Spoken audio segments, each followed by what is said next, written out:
Hello Amigos, నా పేరు వెంకట్. మీరు చూస్తున్నారు ఎన్ఎస్ స్మార్ట్స్ అండ్ వ్లాగ్స్. ఏంట్రా వీడియో డైరెక్ట్గా బండి దోసుకుంటూ వెళ్తున్నాడు అనుకుంటున్నారా? ఇప్పుడే జస్ట్ పెట్రోల్ అయితే అయిపోయింది. వెంటనే అప్పుడు నాకు ఒక ఆలోచన వచ్చింది, మైలేజ్ టెస్ట్ చేసి వీడియో పెడతామని. చాలా మంది అయితే కామెంట్ చేశారన్నమాట, డ్యూక్ 250 2023 మోడల్ ఎంత మైలేజ్ ఇస్తుందని. సో ఈ రోజు అయితే కరెక్ట్గా చూద్దాము.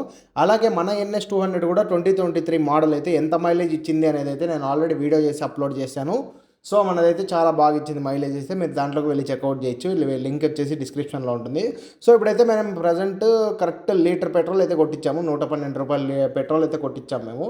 సో నేను మామూలుగా ఎప్పుడు కొట్టించినా కూడా హెచ్పీలోనే కొట్టించేది. సో చూద్దాం, ఇప్పుడు ట్రిప్ 2 అయితే 0 అయితే చేస్తున్నాము. సో ఇప్పుడు మాకు ఈ మైలేజ్ టెస్ట్ ఎలా జరిగిందంటే, సో నా ఎన్ఎస్ 200 కూడా నైట్ టైమే ఆగిపోయింది అన్నమాట. అలాగే ఈ డ్యూక్ 250 కూడా నైట్ టైమే ఆగిపోయింది. సో మనం పెట్రోల్ ఎందుకులే వేస్ట్ చేసేది అని చెప్పేసి, సో రాత్రి అయితే నన్ను ప్రశాంత్ అయితే ఇంటికాడ వదిలేకైతే వెళ్ళాడు. సో పెట్రోల్ బంక్ నుంచి ఇంటికాడ వదిలేకి మనకైతే 3 కిలోమీటర్స్ అయితే పట్టింది. సో మేము డైరెక్ట్గా ఇంటికి వెళ్ళి అలా తిరుక్కుంటూ అయితే వెళ్ళాము. సో 3 కిలోమీటర్స్ అయితే వచ్చిందనమాట. సో 3 కిలోమీటర్స్ అనేది పెట్టి నేను మార్నింగ్ వీడియో కూడా చూపిస్తాను మీకు. సో 3 కిలోమీటర్స్ కన్నా ఎక్కువ అయితే తిరగలేదు, మీకు అది కూడా చూపిస్తాను. 3 కిలోమీటర్స్ తిరిగిండేది, అంటే 2 కిలోమీటర్స్ అనమాట. సో 2 కిలోమీటర్స్ దగ్గర అయితే నేనైతే వీడియో అయితే రికార్డింగ్ ఆపేశాను. సో ఇంకో కిలోమీటర్ అయితే ఎక్స్ట్రా తిరిగాము, కానీ నేనైతే రికార్డ్ చేయలేదు. సో దాన్ని అయితే మార్నింగ్ క్లిప్లో యాడ్ చేస్తా చూడండి. సో ఇదంతా కన్ఫ్యూజన్ వద్దు. సో రాత్రి మేము తోలిండే కిలోమీటర్స్ వచ్చేసి 3 కిలోమీటర్లు, పొద్దునైతే 3 నుంచి ఇంకా మిగతా కిలోమీటర్స్ అన్ని తోలాము. సో ప్రతి ఒక్కటి అయితే క్లియర్గా తెలుసుకుందాము. సో అలాగే మన ఛానల్కి ఎవరైనా కొత్తగా వచ్చింటే బైక్స్ గురించి, కార్స్ గురించి ఇంట్రెస్టింగ్ విషయాలు, ఎంటర్టైనింగ్ వీడియో తెలుసుకోవాలంటే ఇప్పుడే మన ఛానల్ని సబ్స్క్రైబ్ చేసుకోండి. అలాగే వీడియోని లైక్ చేయడం మాత్రం మర్చిపోవద్దు.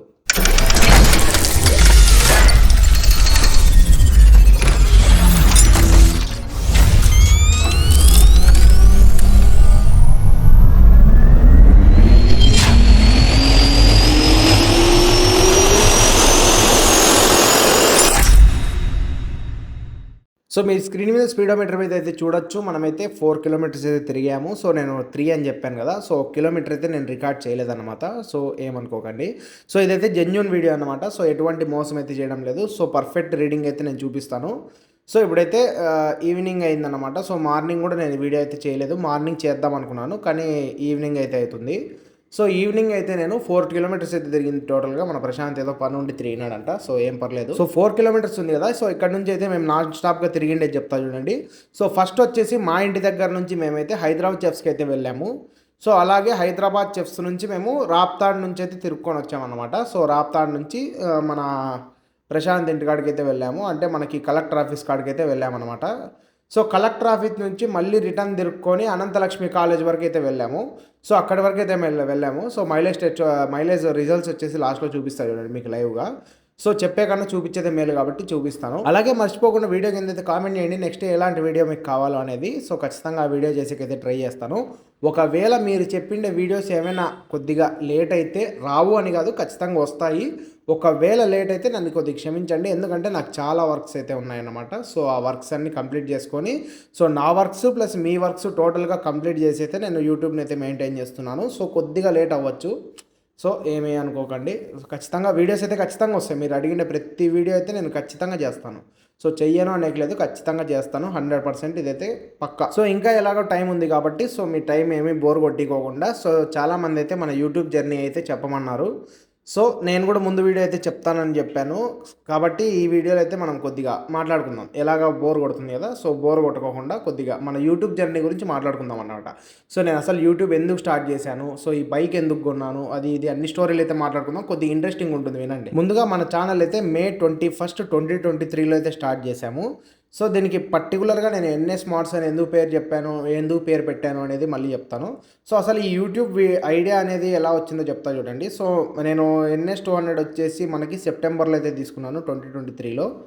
సో 2022 అనుకుంటా, సారీ 2022లో అయితే నేను బైక్ అయితే తీసుకున్నాను. సో బైక్ తీసుకొని బాగానే తిప్పుకుంటున్నా, కానీ నాకు ఒక రోజు అనిపించింది అనమాట, అంటే మనకి సూపర్ బైక్స్ అంటే కొద్దిగా ఇష్టము. సూపర్ బైక్స్ అంటే పెద్ద పెద్దవి ఏం కాదు, ఒక నార్మల్వి, ఐ మీన్ ఈ ట్రైంప్ అవన్నీ ఉన్నాయి కదా, సో అలాంటి బైక్స్ అంటే నాకు చాలా ఇష్టం. కానీ కొనేకి బడ్జెట్ లేదు, మంది మిడిల్ క్లాస్ ఫ్యామిలీ. సో ఈ బైక్ కొనే కన్నా ముందు నేను ఫస్ట్ కార్ కొందాము అనుకోండి. సో అది కూడా మనతో కాలేదనమాట. సో అందుకే కార్ అయితే డ్రాప్ అయ్యి ఈ ఎన్ఎస్ 200 బైక్ అయితే నేను తీసుకోవడం జరిగింది. సో నాకేం లేదు, నా ఆలోచన ఏంటంటే, సో మనం అందరిలో వెళ్ళినప్పుడు మన అందరికన్నా యూనిక్గా ఉండాలి మన బైక్ అనేది. సో నాకు బైక్స్ అంటే చాలా ఇష్టం. చిన్నప్పటి నుంచి నాకు బైక్స్, కార్స్ అంటే పిచ్చనమాట. సో నాకు ఈ ఫస్ట్ బైక్ వచ్చేసి ఫిఫ్త్ క్లాస్‌లో అయితే ఉంది. సో టీవీఎస్ ఎక్సెల్ బండి అయితే ఉండే. సో టీవీఎస్ ఎక్సెల్ బండి అమ్మేసి నేను మామూలు ఎక్సెల్ బండి అమ్మేసి కొద్దిగా కొత్త మోడల్ సూపర్ డ్యూటీ వచ్చిండే కదా! సో మామూలుగా అయితే మేమంతా దాన్ని చిన్న బుల్లెట్ అనేవాళ్ళము. సో దాని సౌండ్ ఎలా ఉంటుంది. సో ఆ బైక్ అయితే తీసుకోయింటి నేను. సో అదొచ్చేసి మనకి అది కొత్త బైకే అనమాట. సో అది 2019 ఆ టైంలో అయితే తీసుకున్నాను. ఇంకా స్కూల్లోనే ఉంటి. సో స్కూల్‌కైతే నేను బైక్‌లో వెళ్ళేవాడిని సెల్ఫ్ డ్రైవ్‌గా. సో అంత డ్రైవ్ వెళ్ళినా కూడా ఇంతవరకైతే నేను ఒక సింగిల్ యాక్సిడెంట్ చేయలేదు. సో చాలా అంటే చాలా జాగ్రత్తగా తోలేవాడిని బైక్ అనేది. సో అందుకే మన ఇంట్లో వాళ్ళు కూడా కొద్దిగా నమ్మకంతో ఇచ్చి పంపించేవారు. సో ఆ బైక్ కొన్ని రోజులు తోలేసి ఇంకా ఇంటర్‌లో పడ్డామన్నమాట. సో ఇంటర్‌కొచ్చిన తర్వాత ఆ బైక్ అయితే అమ్మేయడం జరిగింది. సో ఆ బైక్ అమ్మేసి నేను ఎన్ఎస్ 200 తీసుకుందాం అనుకోంటి. అప్పటికి ఇంకా ఏజ్ సరిపోదులేరా అంటే నేను అవెంజర్ తీసుకున్నా. సో అవెంజర్ బైక్ అయితే తీసుకున్నానన్నమాట. సో అవెంజర్ బైక్ నేను సెకండ్స్‌లో తీసుకున్నాను. ఓఎల్ఎక్స్‌లో చూసి 40,000కి ఏమో తీసుకున్నాను ఓఎల్ఎక్స్‌లో. సో అవెంజర్ తీసుకున్నా కూడా నాకెందుకో మంచిగా అనిపియలేదు. సో అవెంజర్ అమ్మేసిన తర్వాత మా ఇంట్లో ఒకటి పాతది ఆర్ఎక్స్ 100 బండుండే నాకి. సో అసలు ఇప్పుడు నీకు స్క్రీన్ మీద ఫోటోస్ ఏస్తున్నాను చూడండి నా ఆర్ఎక్స్ 100వి. ఆ బైక్ గాని ఇప్పుడు ఉండింటే నాకుండే మోడిఫికేషన్ నాలెడ్జ్‌కి అసలు అనంతపూర్‌లోనే ఎవరు చేయలేనంత మోడిఫికేషన్ నేను ఆర్ఎక్స్ 100కి చేస్తా అండి. కన్ఫర్మ్ నా చేతులతో నేనైతే చేస్తా అంటి. కానీ ఆర్ఎక్స్ 100 బండయితే లేదు. సో నాకు ఇది చాలా ఇష్టం అన్నమాట. ఈ అన్ని బైక్స్‌లో కన్నా ఒకవేళ ఎన్ఎస్ ఉన్నా గానీ ఆర్ఎక్స్ 100 అంటే నాకు ప్రాణం ఆర్ఎక్స్ 100 అంటే. సో కానీ కొన్ని సిట్యుయేషన్స్ వల్ల బైక్ అయితే అమ్మాల్సొచ్చింది. సో దాన్ని మేము నేనైతే చాలా తక్కువకి అమ్మాను దాన్నయితే. సో దాన్ని ఎంత మహా అంటే నేను 30,000కి ఏమో అమ్మేశాను అంతే. సో ఇప్పుడు ప్రెజెంట్ ప్రైజెస్ చూసుకుంటే ఒక్కొక్కటి 50,000 పైనే. అది కూడా నార్మల్ కండిషన్. ఇంకా మంచి హెవీ కండిషన్ కావాలంటే 1,00,000 వరకు పెట్టుకోవాల్సిందే మనము ఆర్ఎక్స్ 100కి. సో ఇలాగైతే నేను ఆర్ఎక్స్ 100 అయితే అమ్మేశాననమాట. సో ఆర్ఎక్స్ 100 కొన్ని రోజులు తోలుకున్నాను. ఒక 2 మంత్స్, 3 మంత్స్ అయితే తోలుకున్నాను. సో తోలుకొని మనమైతే ఆర్ఎక్స్ 100ని అయితే అమ్మేశాము. సో ఆర్ఎక్స్ 100 తర్వాత మనమైతే స్ప్లెండర్ నాకు తెలిసి సింగిల్ ఒకటే ఒక వీడియోలో అయితే ఉంది స్ప్లెండర్ అయితే. రెడ్ కలర్ స్ప్లెండర్ అయితే ఉంది నాతో. సో రెడ్ కలర్ స్ప్లెండర్ అయితే కొన్ని రోజులు అయితే వాడుకున్నాను. సో కొన్ని రోజులు వాడుకున్న తర్వాత మనమైతే ప్లెజర్ బండి అయితే ఒకటి స్కూటీ ఉండే దాన్ని కొన్ని రోజులు వాడుకున్నాను. సో ప్లెజర్ బండి, స్కూటీ వాడుకున్న తర్వాత నాకైతే ఎఫ్జెడ్ అయితే కొనిచ్చారు ఇంట్లో వాళ్ళు. సో ఎఫ్జెడ్ ఎస్ అన్నమాట. 2021 model 20 model. So 2020 model FZ బండి అయితే కొనుక్కున్నాను. సో ఎఫ్జెడ్ బైక్ కొన్న తర్వాత బాగానే తోలాను. 6 మంత్స్ అయితే తోలాను. కానీ నాకెందుకో ఆ బండి అసలు తోలబుద్దే కాలేదు. సో ఆర్ఎక్స్ 100 గుర్తొస్తుంది. ఓ పక్క ఎన్ఎస్ 200 తీసుకుందామని. సో ఆ బండి కూడా నేనైతే అమ్మేశాననమాట. సో ఆ బండి అమ్మేసిన తర్వాత నేనైతే ఒక పెద్ద బైక్స్ ఏం తోలలేదు. సో నార్మల్ మన హీరో హోండా స్ప్లెండర్‌తోనే మేనేజ్ చేసుకుంటా అండి. సో ఒకరోజు కారు కొందామని ఆలోచన వచ్చింది కానీ ఇంట్లో అడిగితే కాదులే కారు మనతో కాదు కార్‌తో ఒక కారు కొనేది. సో మనకు కారు ఇప్పుడే వద్దు నువ్వు బైక్ అయితే తీసుకో నీకు బైక్ కొనిస్తామని చెప్పాం కదా అని అయితే అన్నారు. సో బైక్ బడ్జెట్ ఎంత అంటే ఫస్ట్‌లో 1,50,000 లాక్ అనుకున్నారు అంతే. సో 1,50,000 లాక్‌కి మించి నీకు బైక్ అయితే కొనియము అని చెప్పేసారనమాట. సో మిడిల్ క్లాస్ కదా అలాగే ఉంటుంది. సో సరే అని నేను కొద్దిగా ఎంక్వైరీ చేసుకుంటా నాకు కేటీఎం 390 అంటే చాలా ఇష్టం ఉండే.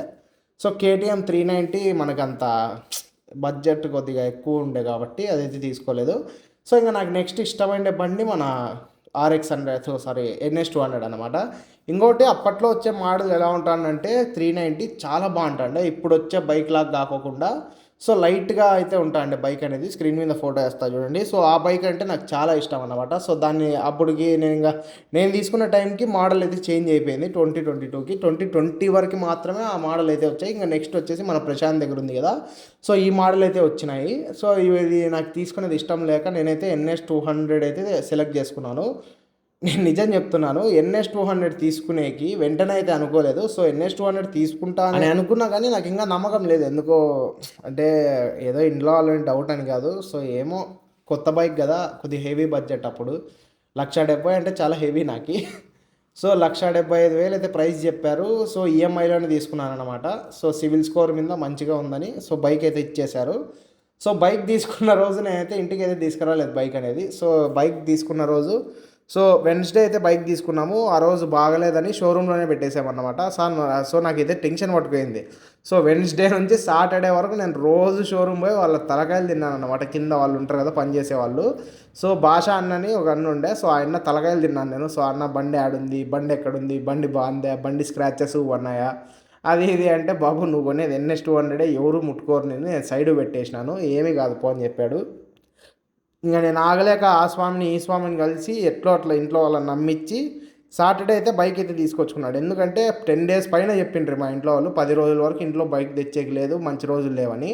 అంతవరకు మనకి ఉచ్చాగదు కాబట్టి పోయి సాటర్డే అయితే తెచ్చేసుకున్నాను బైక్ అయితే. సో సాటర్డే ఇంటికి వచ్చిన తర్వాత ఈ విచిత్రమైన విషయం ఏంటంటే, ఇంటికి తెచ్చి నేను కాంపౌండ్లో అయితే పెట్టలేదు బండిని, డైరెక్ట్ హాల్లోకి అయితే తీసుకొని పోయినారు బండిని. అంత పిచ్చి ఉండే నాకు బండి అంటే. సో ఇప్పటికి కూడా అంతే, నేను ప్రజెంట్ ఉండే ఇంట్లో వచ్చేసి ఇంట్లో వాళ్ళు పెట్టేకి లేదు కాబట్టి బయట పెడుతున్నా. కానీ నేను బండి తీసుకున్నప్పటి నుంచి ఇప్పటి వరకు నా బైక్ అనేది హాల్లో ఉంటాండే, ఎప్పుడే కానీ కాంపౌండ్లో కానీ బయట కానీ పెట్టాను. ఒక 5 మినిట్స్ అయినా కానీ లోపల పెట్టేసే పని అయితే చూసుకుంటాను. సో అలాగైతే హాల్లో పెట్టుకొని నేను దాన్ని చూసుకుంటా నిద్రపోకోకుండా అలాగే ఉంటే, సో అప్పుడైతే వానలు పడతాండే, అప్పుడే తీయలేదు బండి. 1 వీక్ అయితే తీశాను. ఇదంతా ఒక స్టోరీ అయితే, నాకు ఆ బైక్లో ఏదో తక్కువ అనిపించింది. ఎందుకో మన బైక్ ఆర్డినరీగా కనబడుతుంది. సో బయటికి తీసపోతే ఒక NS200 నార్మల్ లుక్, ఒక 10 మంది మనల్ని చూడాలా అనేది నా ఇంటెన్షను. సో ఆ ఇంటెన్షన్తో నేను మెల్లగా మాడిఫికేషన్ షాప్స్ అయితే మన కమలానగర్లో షాప్స్ ఉన్నాయి కదా, ఎస్పీ థియేటర్ వెనకాల సైడు. సో కమలానగర్ కాదు అది, ఏదో సంథింగ్ వేరే నగర్ అంటారు. సో బైకర్స్ ఏరియాలో అయితే నేను మన మాడిఫికేషన్ షాప్కి అయితే వెళ్ళాను. అప్పటి వరకు అయితే నాకు మాడిఫికేషన్ నాలెడ్జ్ ఉంది కానీ, సో ఏం మాడిఫికేషన్ చేయాలనేది జీరో, మనకేం తెలియదు అన్నమాట. సో నేనైతే మాడిఫికేషన్ షాప్కి వెళ్ళి అక్కడ చూసుకుని బాంబే బైకర్స్కే వెళ్ళాను. అన్నీ చూసుకుంటూ నిలబడినా. సో దాని ప్రైస్ ఎంత, దీని ప్రైస్ ఎంత అని అడుగుతా అంటే ఒక్కోటి 2000 3000 చెప్తాండ్రి. సో మా నాన్నని పిలుచుకొని అయితే వెళ్ళాను. వెళ్ళి ఫస్ట్ మన బైక్కి ఫస్ట్ మంచి మాడిఫికేషన్ చేసిండేది హ్యాండిల్ గార్డ్స్ అన్నమాట. సో లైటింగ్ ఉండేటివి handle guards. So handle guards అయితే వేపించాను. హ్యాండిల్ గార్డ్స్ వేసిన తర్వాత బైక్ ఇంకా నార్మల్గానే కనబడింది, నాకేం పెద్ద ఇదిగా కనబడలేదు. సో ఇలా కాదు మాడిఫికేషన్ అంటే, దీనికి మించి మనం మాడిఫికేషన్ చేయాలి. సో నేను ఒక స్టోరీ కూడా చెప్తాను మళ్ళీ. సో ఆ మాట విన్నాక ఒక సంతోషం అయితే వచ్చింది నాకు, లాస్ట్లో చెప్తాను అది. సో ఇంకా ఏదో చేయాలని మాడిఫికేషన్ ఒక అన్న ఉన్నాడు, ఉబేద్ అని మన బాంబే బైకర్స్, చాలా మంచోడు అన్న అయితే. సో అన్న దగ్గరికి వెళ్ళి నేను ఆయన ప్రతి మాడిఫికేషన్ అయితే చూపించాడు. సో ప్రతి ఒక్కటైతే నేను చూసుకొని కొన్ని సెలెక్ట్ చేసుకొని అయితే తీసుకున్నాను. ఫస్ట్ అమౌంట్ వచ్చేసి మనం మాడిఫికేషన్కి పెట్టిండే 2000. సో 2000 అయితే ఇంట్లో ఇప్పించుకొని మరి నేను పెట్టుకున్నాను అనమాట. సో నెక్స్ట్ వచ్చేసి అలాగే మెల్లమెల్లగా ఆన్లైన్లో గేమ్స్ అమ్మి, నెక్స్ట్ ఇంకా కొన్ని వర్క్స్ చేసి ఆన్లైన్లో టైపింగ్ ఇలాంటివన్నీ చేసి, సో అమౌంట్ అనేది ఎర్న్ చేసుకొని నా బైక్ అయితే పెట్టుకున్నాను. సో అంటే ఇంట్లో వాళ్ళు కూడా ఇచ్చారు, కానీ మరి నా మాడిఫికేషన్ తెలుసు కదా, దగ్గర 70,000. సో 70,000 యా ఇంట్లో ఇరు, ఇంకా మా ఇంట్లో అయితే అస్సలు ఇరు. సో అందుకే నేను మెల్లమెల్లగా నేను ప్రతి వర్క్ అయితే, నాకు చాలా వర్క్స్ అయితే ఉండొచ్చు. ఎందుకంటే నాకు మొబైల్స్ స్క్రీన్ గార్డ్స్ వేయడం కానీ, సో నెక్స్ట్ వచ్చేసి టీవీస్, పెద్ద టీవీస్ ఉంటాయి కదా, OLED టీవీస్. సో ఆ టీవీస్ కూడా రిపేర్ చేసేవాడిని. అంటే ఇంట్లో చేసుకుంటా కానీ బయట ఎప్పుడు చేయలేదు. సో నేను నాకు డబ్బులు తెచ్చిపెట్టిండే వర్క్ వచ్చేసి, సో టైపింగ్ ఒకటి, ఇంకొకటి వచ్చేసి ఫోటో ఎడిటింగ్ అనమాట. సో అదొకటి. సో అవి గేమ్స్, బాగా పెద్ద గేమ్స్ అనేటివి అమ్మేవాడిని. సో ఆ గేమ్స్ అమ్మి నేనైతే అమౌంట్ తీసుకొని ఈ NS200 అయితే మాడిఫికేషన్ చేశాను. సో నేను ఒకదాన్ని మించి ఒకటి చేసి ఇప్పుడు ఫైనల్గా బైక్ వచ్చేసి ఒక మాన్స్టర్, ఒక బీస్ట్ అయినట్లు అయిపోయింది బైక్ అనేది. సో చాలా అంటే చాలా బాగుంది బైక్ ఇప్పుడు. సో రోడ్లో ఎక్కడ వెళ్ళినా కూడా, నేను మీరు నమ్మరు కానీ ఏదో షోకి చెప్పుకుంటాను అనుకుంటారు, సో రోడ్లో పొయ్యే వాళ్ళు కూడా బండిని చూసి సో భారీగా ఉంది బ్రో బైక్, సో చాలా బాగుంది బైక్ అనేది చెప్పేవారు. సో ఇప్పటికీ కూడా చెప్తున్నారు మన సబ్స్క్రైబర్స్ కూడా చాలామంది. మన ఫేస్ చూపించినప్పటి నుంచి చాలామంది అయితే అనంతపూర్లో అయితే గుర్తుపట్టారు నన్ను. దగ్గర ఒక 15-20 మెంబర్స్ అయితే గుర్తుపట్టారు. ప్రతి ఒక్కరు అయితే అడుగుతున్నారా బైక్లో పోయినప్పుడల్లా. సో థ్యాంక్ యూ ప్రతి ఒక్కరికి. సో అలాగైతే మనము బైక్స్కి అయితే మాడిఫికేషన్ చేసాము. సో ఈ యూట్యూబ్ ఎప్పుడు పెట్టాలి అనుకున్నానంటే, సో రోజు ఖాళీగా ఉంటే నాకు ఎందుకో తోచట్లేదు. ఈ మాడిఫికేషన్ అనేది ఒక 10 మందికి చెప్పాలి.